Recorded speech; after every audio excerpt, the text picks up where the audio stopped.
Here we go again. So, as I'm undoing the headlight, because it's burned out, we find out that it's been long damaged. They tried welding it and just barely got it to hook and stay.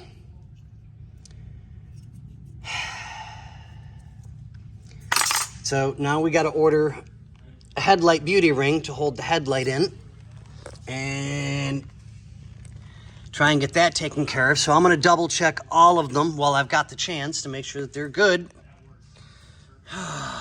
It never ends. I just need a break. So we order headlights and they sent us the wrong ones.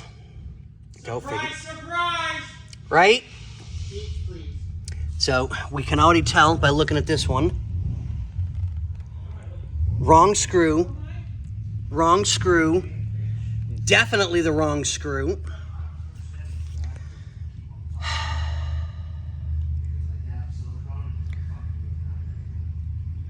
All right, well, we'll pass the videos to the owner so that he knows what's going on.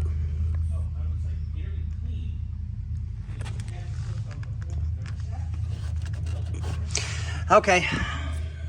All right, I'm done for the day.